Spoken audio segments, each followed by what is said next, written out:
Saint Therese of the Little Flower is here with us in a beautiful light body, very sweet. And if you're sensitive, you may be able to smell a beautiful aroma of the flowers that she brings. She brings each one of you a special little flower that's unique for you. She gives it to your inner self, your higher self, as a blessing,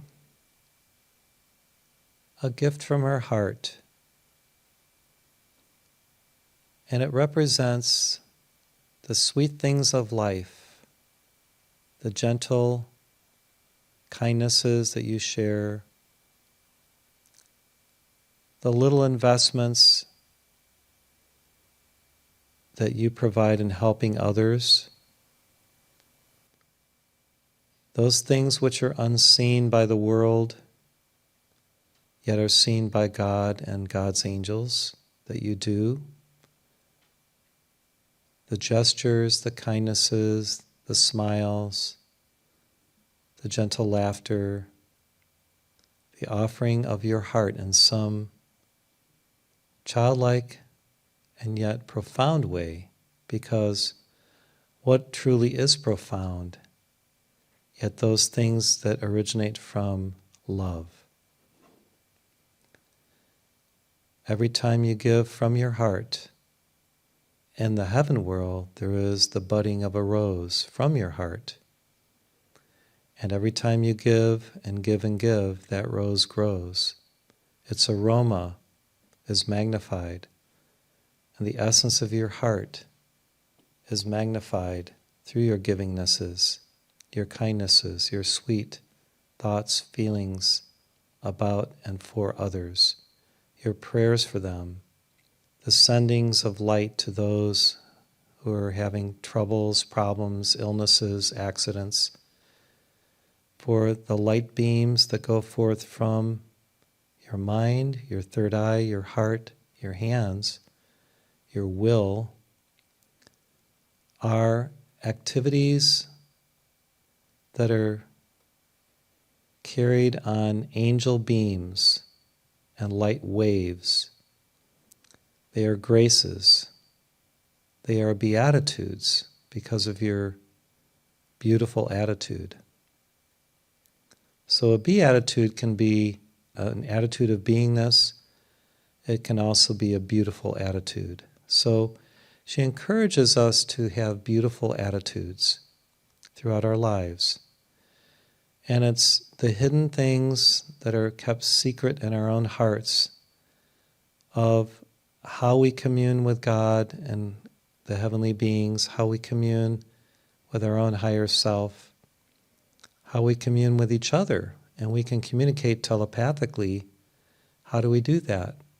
By sending beautiful thoughts, beautiful feelings, intimate conversation carried by angels on these wings or waves or strands of light and divine sound. So anytime you desire to communicate with another, even if you're not in a place where you have a phone or some way of communicating through a computer, just close your eyes and send strands of light and place the image that you would like the other to know or have in their awareness. Place that image on a ray or a beam or a strand of light as a thought form, a heart form of grace, and then just see it going forth with the speed of light, or actually the speed of thought, to that person. And on a carrier wave of light, that person will receive it. And even if outwardly they don't know what is happening, their inner higher being will receive it. And if the person is open or sensitive enough, they will actually then consciously receive the communique, and then they will be inspired maybe to call you or reach out to you, or they will, next time they talk to you, say, I got this, I felt like I got a communication from you, did you do this? And of course you will say, of course I did. Because we are one. So remember that pure and total and clear communication happens between hearts that resonate through oneness with light and with God. The closer you are to God and your feeling body and your mind and your heart, the more easy it will be to communicate with anyone and everyone in life. Because the communication will have no barriers, it will have no blocks or boulders in it that limit the communication or block it in some way. So if you desire to have a better relationship with someone, be more loving, and naturally, by being more loving, more kind, more considerate, more thoughtful, it will clear the atmosphere so that when you communicate, there will be a transcendental state of easy hearing and receiving, listening, hearing, and receiving, and sending too. So the sending and the receiving, the listening and the true hearing can all occur because you are in a peaceful, placid state of non-duality, where there is this hallowed, like a cosmic echo chamber created, where you just know. You hear with your inner ear, you know with your inner mind, if you'd like to call it that. You speak with your inner voice. So it's all about inner communication. She also conveys that your inner life is sacred.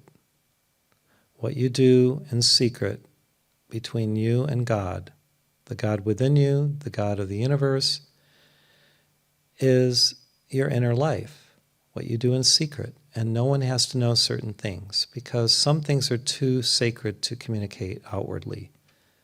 The very intimate things that your I Am Presence, your Christ conscience communicates with you, some things are only for you, not for others. So it is important sometimes to assess what should remain sacred and secret, rather than just telling everybody about you had this spiritual experience, right?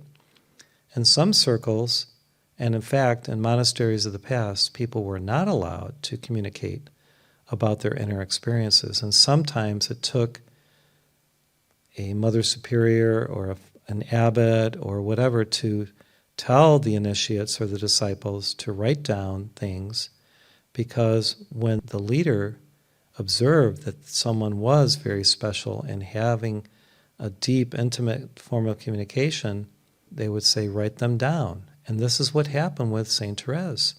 She had an interior life that was profound, and it wasn't until her story, the story of her soul, was published that people saw how profound her short life was. She only lived into her mid-20s, right? So we will find out more about her later today when we visit. I think we have 2 opportunities to learn about her. And she says you can always communicate. If there's something on your mind or heart that's troubling, all you have to do is get still and send her a question or a comment, and then wait silently for her sweet reply. It will come with a flower. So you'll know that it's her if you smell a beautiful aroma. Do you smell the aroma in the room now, some of you? It's very sweet, very powerful. It's actually, for me, it's undeniable, and it's also almost overwhelmingly beautiful. She will send a communique with a rose or a flower, and if you smell a beautiful aroma, you will know that it's her. Now, Mother Mary can do the same thing. Other Lady Masters, Nada, can do the same thing.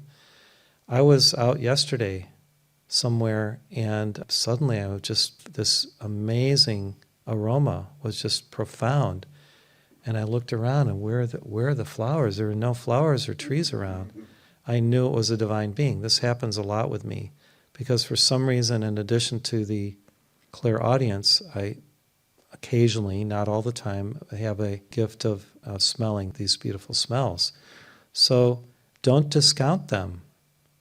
Stay with them. Allow them to waft upon your soul and give you impressions that heaven desires to convey to you. And these impressions are sweet essences of the saints and of the ascended hosts and angels that are meant to go deep inside of you and create transformative changes if you're open to them. They are meant to bless you, to caress you with their joys and their sweetnesses and their radiance. So God desires to communicate with each of us in a very beautiful, intimate way. We just have to be still enough, silent enough, receptive enough to receive it, because we all deserve these. We deserve them because we're sons and daughters of God. You don't have to earn the right to communicate with God or for God to communicate with you, right? It's the right of every one of us. You have the wherewithal to do it. You have the charge and the opportunity and the blessing to do it. And the more you do it, the more beautiful it becomes. And then your whole life is just this give and take of ongoing communication with the divine world. It is so sweet and holy, but again, it's very personal. You don't have to talk about it with others. In fact, she says 90% of the time it's best not to say anything. It's like Mother Mary, and we heard in the Bible, Mother kept all these things in her heart, right? Mother Mary kept all these things in her heart. Why did she keep them in her heart? To retain the treasure of the experience and the hallowedness of it as an ongoing blessing that feeds the soul with light, feeds the soul with joy. These intimate experiences feed and grow our soul within divine soil of heaven. So it's a beautiful thing, it's a hallowed thing, and on this campus, and wherever we walk during this event, you should expect miracle communiques. You should expect little conversations with angels, divine beings, masters that you love. Expect them and enjoy them in a beautiful, sweet way. So that's her message today. We love you, St. Therese. We look forward to learning more about you and experiencing what you have to share with us, each one, in these 4 days, as we have chosen to come to this property for a reason. And it could be a turning point in the lives of many of us. It could really be a turning point to a new trajectory of spiritual attainment, the intimacy of our communication with God within ourselves, and God within all life. So thank you. Namaste.